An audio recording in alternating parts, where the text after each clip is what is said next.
En el Bhagavad Gita, en el 10.11, famoso Chatur Shloka también, Krishna dice, ¿no? 10.11. 10.11. ¿No? Sí. Teshame Banukam Partam. Aham Gyana Jantamaha.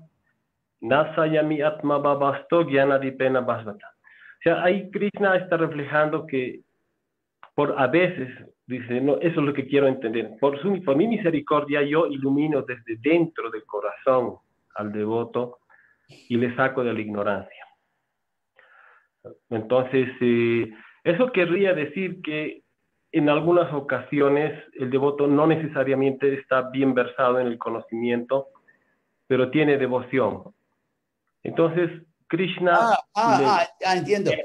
Sí. El verso que Krishna da conocimiento es el verso anterior, 10 días. Que Krishna dice, entonces tienes que entender el 10.11 como en el contexto de 10 días. A un momento. Eso es agua pura, juro. Sí. Los chismes son falsos. No, Krishna dice, Tesham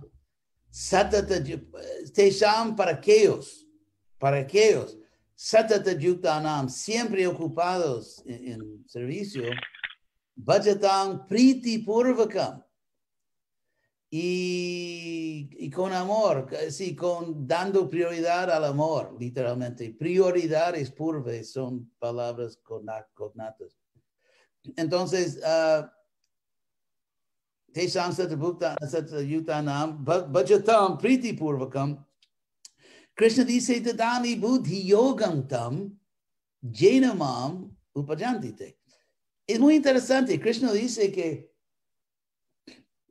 les doy bhakti, por la cual se acercan a mí. Krishna dice que les doy buddhi, raciocinio espiritual. Buddhi yoga. Buddhi yoga en sánscrito, si tú estudias en Bhagavad Gita, a los versos, en el capítulo 18, 20 a 22, explican jnana en los tres modos. Y 30 a 32 explica buddhi en los tres modos. Y es muy bueno que se ve la diferencia entre jnana y buddhi.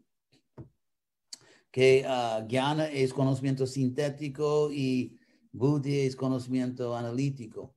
O sea, en pocas palabras, que buddhi significa análisis de ver todas las partes, componentes y qué hacer, qué no hacer y todo eso. Y jnana, en contraste, es el conocimiento sintético en el sentido que es el cosmovisión, ¿se dice en español? Cosmovisión. O sea, cuando juntas todo, ¿qué es el gran cuadro? O sea, ¿cómo es lo que ves todo como totalidad? Eso es jnana, mientras que buddhi es conocimiento analítico de que eso es bueno, eso es malo, sí, no, y todo eso. Entonces, ese buddhi es muy importante en Bhagavad Gita. Por ejemplo, el capítulo 2 del Bhagavad Gita, que Prabhupada dio el título, el contenido de Bhagavad Gita resumido. Y todo en español sería el pivot. El pivot del capítulo es el verso 12:39, que Krishna dice, Esha te vihita sankhye buddhi yoge tuimang shanu. Krishna resume, o sea, Krishna define capítulo 2. Él mismo da un título al segundo capítulo de Bhagavad Gita en el verso 39, diciendo que Arjuna, todo lo que te he explicado hasta ahora, hasta el verso 39, es buddhi. Buddhi es buddhi, lo que estoy explicando, que no eres el cuerpo, que eres un alma eterna y todo eso. Es buddhi, pero sankhya, en el sentido filosófico. Y ahora, lo que te voy a explicar ahora en el resto del capítulo es también buddhi, pero en el sentido práctico. En el sentido práctico, cómo se lleva a cabo, cómo se practica la filosofía. Entonces, Krishna divide Bhagavad Gita en dos partes, Las dos partes son buddhi, raciocinio espiritual, pero filosóficamente y en la práctica. Y ese punto Arjuna no va a entender, porque Arjuna mal entiende lo que Krishna dice en 2.39. Y por eso más tarde dice Krishna que Krishna Jaya si Chet Karmanaste Matir Mate Budhir. Que Krishna dice a Arjuna que tú elogiaba filosofía encima de acción práctica, así que ¿por qué me quieres ocupar en esa acción tan abominable de la guerra? Y Krishna dice que no entendiste. Lo que realmente dije es que Sankhya Yoga Pratag Bala Pravadanti Napandya, que solamente literalmente los infantiles, porque Bala significa un niño. Entonces, una forma de decir inmaduros. Son los inmaduros alegan de que filosofía y práctica son diferentes. Ekama Pyastita Samyag, que estando bien situado en uno de los dos, y no importa cuál, ubayor vindate phalam, uno alcanza o obtiene el fruto de ambos. Entonces, es muy importante porque en Bhakti Yoga obviamente hay filosofía y práctica, pero Krishna define los dos como buddhi. Y en 2.39. Y eso es muy importante para entender casi el valor importantísimo que Krishna da a buddhi, a raciocinio espiritual. Y no ser un fanático, no ser sentimentalista. Y no es siempre fácil en una sociedad religiosa, pero entonces, habiendo dado tanta importancia a buddhi en el capítulo 2, en 10 días Krishna dice que tú volverás a mí, tú vendrás a mí a través de buddhi yoga, que significa la práctica espiritual del raciocinio. Pero también Krishna dice, Teshang Satsayuktanam Bhajatam Priti, que las personas que vendrán a mí a través de raciocinio espiritual también me aman. Otra vez es esa integración perfecta de emoción y raciocinio. Porque Krishna dice, Teshang Satsayuktanam, aquellos que están siempre ocupados en Bhakti Yoga, y Bhajatam, adorándome, que es obviamente emocional, Priti Purvaka.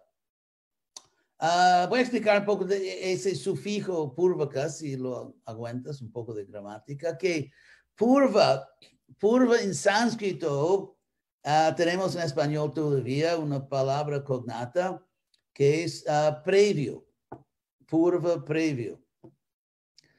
Y los vocales en lingüística histórica, los vocales son menos importantes que los consonantes son más estables a través del tiempo y en diferentes lenguas. Entonces, priti y previo.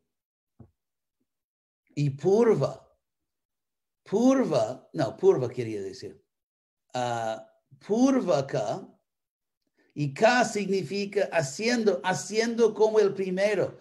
Porque previo en el sentido del primero, o primordial, la cosa primordial. Entonces, purvaka, literalmente, priti purvaka significa haciendo amor primordial.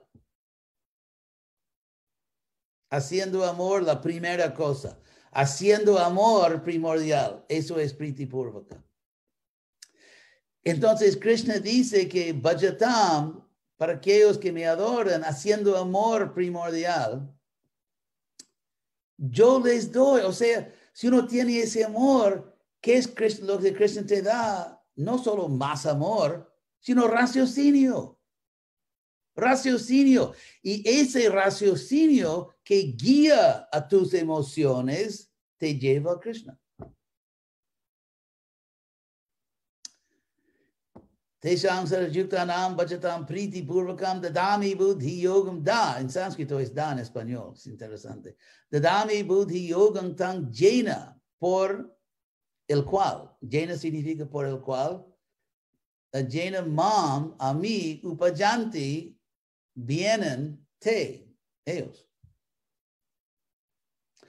Entonces, después llegamos al verso que ese devoto citó, pero ese es el contexto. Y el próximo verso dice, Tesham eva, solo para aquellos.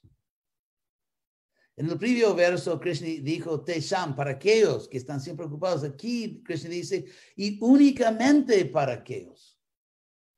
Tesham eva, anukampartam. Es muy interesante, si ustedes aguantan un poco más de traducción literal. Arta, al final de una palabra compuesta, significa por el propósito de. Anukampa, por el propósito de anukampa. Entonces, anukampa es muy parecido a la palabra española compasión. Porque como ustedes dicen, ¿verdad? Entonces, y pasión es un sentido antiguo de la palabra greco-latino que significa sufrir. Como la pasión de Cristo, ¿verdad? El sufrimiento de Cristo. Entonces, compasión significa sufrir con una persona que está sufriendo. O sea que tú no estás sufriendo directamente, pero sufres con esa persona. Y en Anukampa lo mismo. Kampa, literalmente en sánscrito, significa temblar. Literalmente kampa, como el típico en Bhagavatam, si un demonio está caminando sobre la tierra, haciendo la tierra temblar, siempre esa palabra, kampate, kamp. Entonces, kampa es temblar, y anu significa en sánscrito más o menos con. Entonces, en este contexto, entonces es compasión de temblar, literalmente, de temblar en el sentido de quedar preocupado, chocado, junto con otra persona. De temblar con esa persona por su sufrimiento. Y eso es la palabra anukampa, que es la palabra misericordia. Entonces, Tesham eva anukampartam, aham, yo, agyana jang tamaha, la ignorancia nacida ya de tamas, de oscuridad, de ignorancia. Aham agyana jang tamaha, nasyami, destruyo. Atma bhavastang, atma bhavasta, que destruyo yo que estoy situado dentro del ser, del alma. Bhava es, bueno, basta gramático por mientras, pero, o sea, Krishna está diciendo, Atma Bhava sto, que yo estoy dentro de la existencia, dentro del ser, del alma. Atma Bhava sto, Jnana Dipena, y destruyo la oscuridad, la oscuridad de la ignorancia, porque oscuridad significa tamas. Tamas significa ignorancia, pero también oscuridad. Y aquí, porque esa analogía, esa metáfora de luz y oscuridad. Entonces, yo con la lámpara del conocimiento, la luz del conocimiento, destruyo la oscuridad de la ignorancia. Entonces, jnana, conocimiento, luz. Agyana, ignorancia, oscuridad.